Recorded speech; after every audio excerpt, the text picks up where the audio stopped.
for you. Hi, and welcome to another video. Well, I didn't review last month's comebacks because of college, and I was kinda upset because I really like to make these videos. But then I noticed that some of the latest pop comebacks were from 4th gen girl groups. So why not make a video about them? Here is a short review of my opinion on the latest comebacks of some 4th gen girl groups and their career. You make me giddy all day. Giddy all night. So, starting with Kep1er, it's kinda sad to see people losing interest in them when their albums are getting better. Still nothing. Wow, phenomenal. But for me, there's definitely an evolution. On their first two albums, there was only one B-side that I thought was worth listening to on each one. In their Troubleshooter album, there were two B-sides that I truly liked a lot. Now, in Love Struck, the title track is good. Still not as good as Up, but way better than We Fresh, and the B-sides are more interesting. In terms of cohesion, I would say it could be perfect if wasn't for Lovely that has a very different vibe. But the song is really good. Back to the City is the best song in this album. It's so fun, loved. I'm listening on shuffle. Why is a skip for me? And Happy Ending, I liked. It feels like I'm listening to a Shawn Mendes song, and this not a critic. I really like his songs. About the impact on their career, as I said at the beginning, it's a shame that the public is losing interest. I hope the company manages this better because they are a temporary group and deserve better.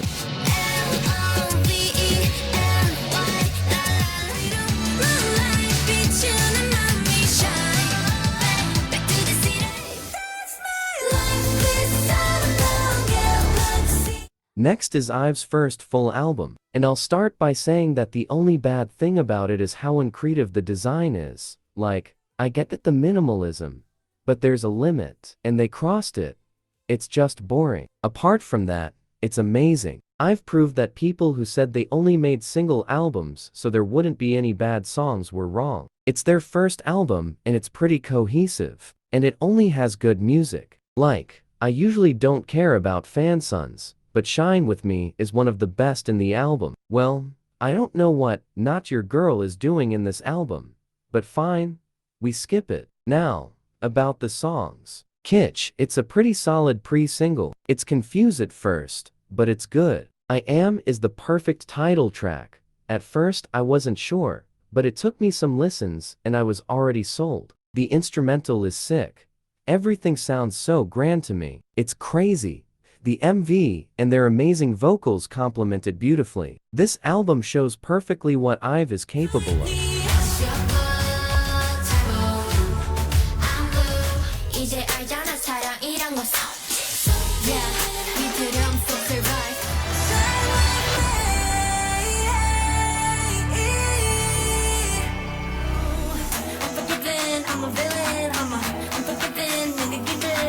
Next, our LE SSERAFIM girls with their first full album. Can I call this a full album? Because what the hell was this supposed to be? Like just 7 new songs? Like, I'm sorry, but this was a mess. 2023 version of 3 songs from Fearless album, and then 3 songs from Antifragile album, and then the new songs. This wasn't needed at all. Sorry, I just don't like unorganized things. And the album's design is awful too. Okay, about the album. I'm kinda disappointed. I just feel like the B-sides have been falling off. Fearless album is immaculate. Then Antifragile, which wasn't that good, but still good. But now Unforgiven is weird. The title track is good, behind Fragile, of course, but that's because it's really hard to top it. The post-chorus is by far the best part. I love it.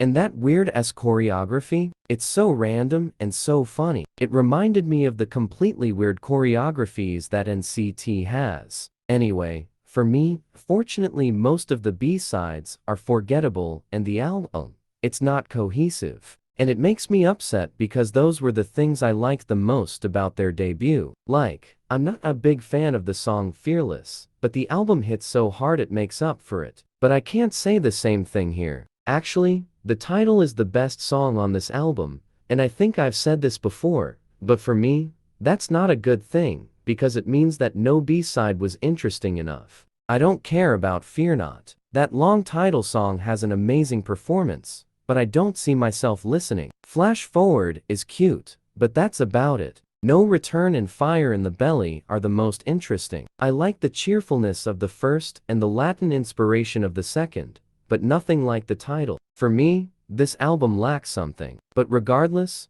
I really appreciate the girls and I know they will grow even more.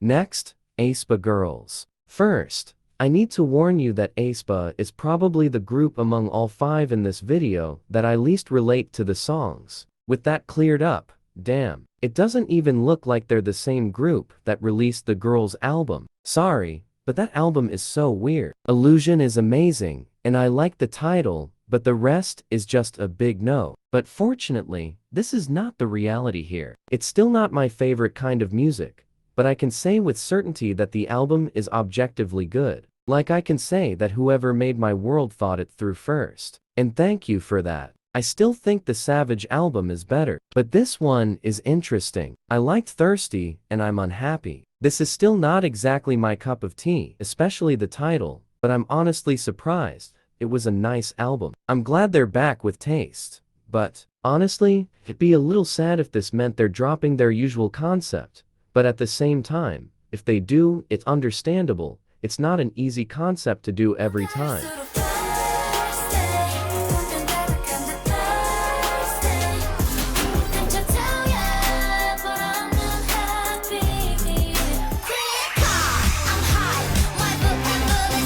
Last, but not least, i-dle girls. So, it's a little painful to say this, but this album was a bit underwhelming. Like the concept is awesome, as always, but the songs.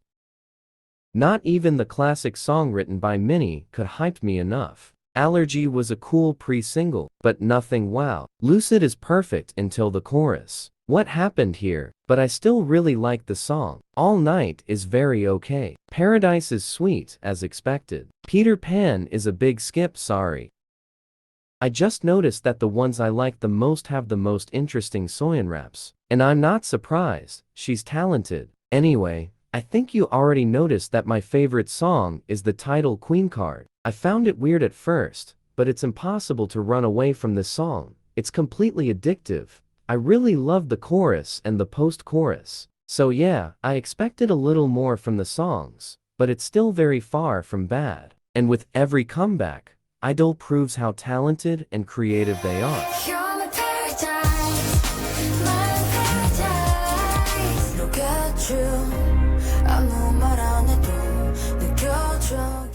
So that was my little review about these girls' comebacks. As always, it's based on my personal opinion, and you're free to comment yours. Here's my general rank.